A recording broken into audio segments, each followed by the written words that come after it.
안녕하세요, 블랙사입니다. 자, 미국의 CPI 지수가 높게 발표가 되면서 다우지수는 이틀 연속 하락 마감했고 S&P 500 지수와 나스닥 지수는 각각 3거래일 연속으로 하락 마감을 했죠. 자, 러시아와 우크라이나 간의 전쟁이 더 이상 악화되지 않더라도 일단 끝날 기미가 보이지 않고 있어서 현재 상황에서 이 전쟁의 여파는 크게 없어 보이고요.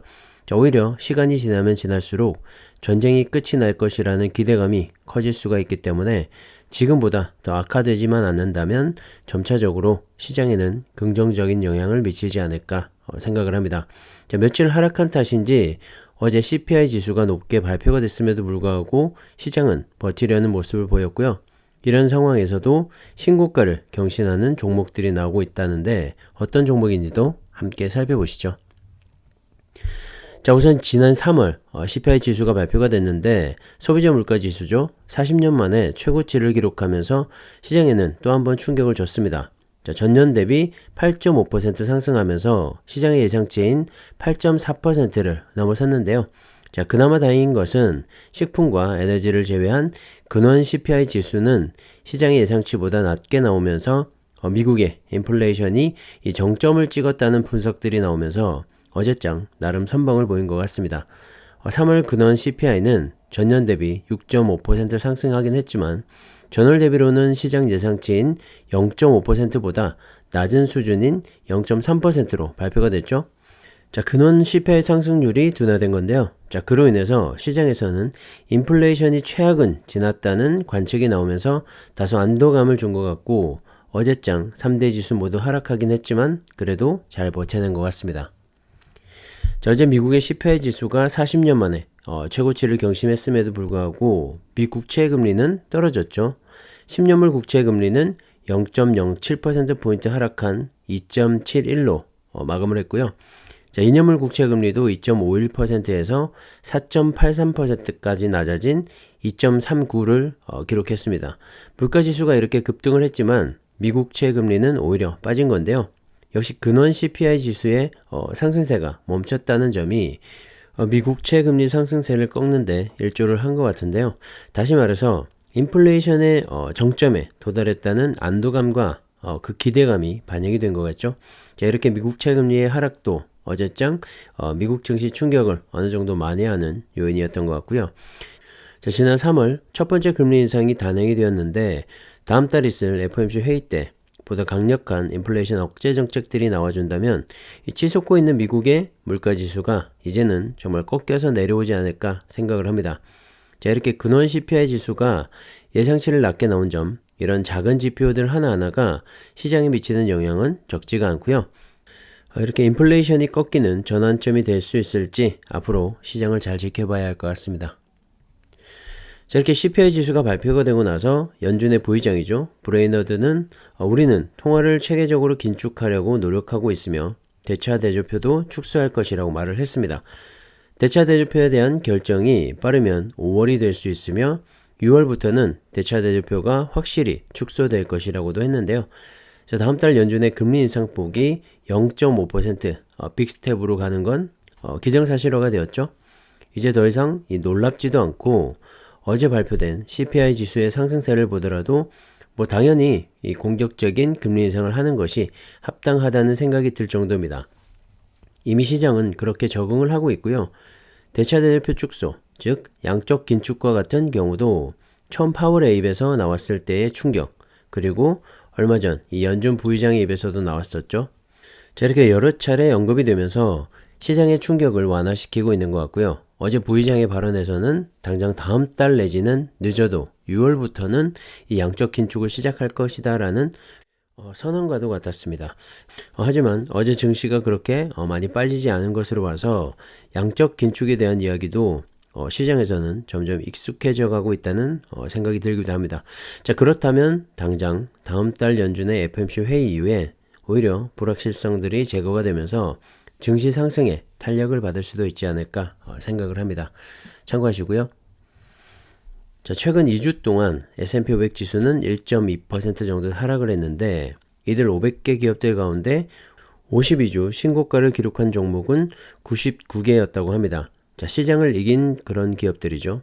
사실 S&P 500 지수도 최근 시장 상황을 보면 많이 빠진 것 같지만 고점 대비 그렇게 밀리지 않았죠. 현재 올 초 고점 대비 8.32% 정도 빠져 있는데요. 개별 종목들에 비하면 정말 양호한 수준이 아닌가 생각을 합니다. 하지만 이 S&P 500 지수를 넘어서는 기업들도 99개나 된다고 하니까 정말 미국 시장이 대단한 것 같고요. 대표적으로 존슨앤존슨과 코카콜라가 52주 신고가를 경신을 했다고 합니다. 자, 존슨앤존슨은 코로나 팬데믹 상황에서 헬스케어 섹터의 강세가 지속이 되고 있고 신약 승인 등의 호재로 인해서 최근 2주간 2.9% 상승하면서 신고가를 달성했다고 하고요.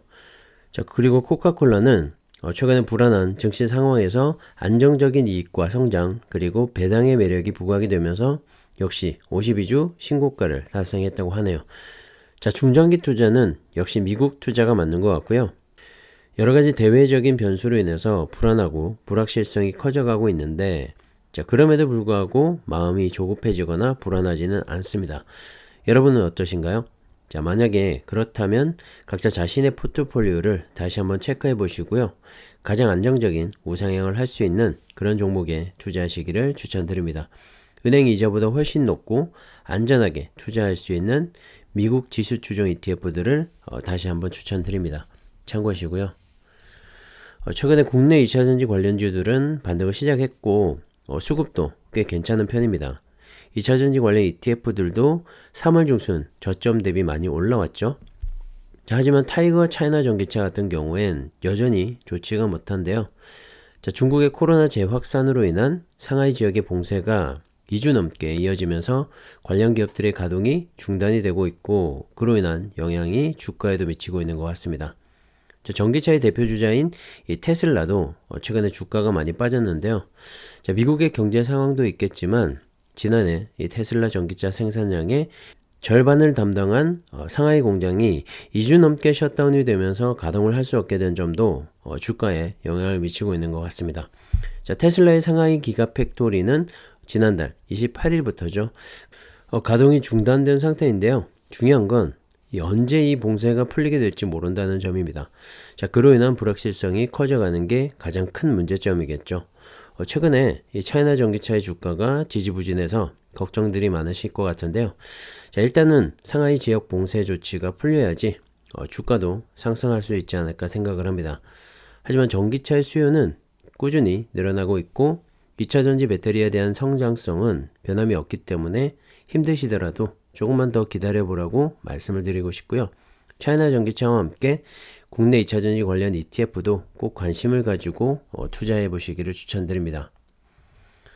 자, 테슬라의 상하이 공장은 가동이 중단된 상태지만 지난달이죠. 기가 베를린이 오픈을 했고 이어서 지난주에는 기가 텍사스까지 신규 오픈이 되면서 새로운 지역에서의 이 기가 팩토리가 2개 더 늘어나게 됐습니다. 특히 기가 텍사스 같은 경우엔 단일 공장 규모로는 완성차 업체 중에서 가장 큰 규모의 공장이라고 하는데요.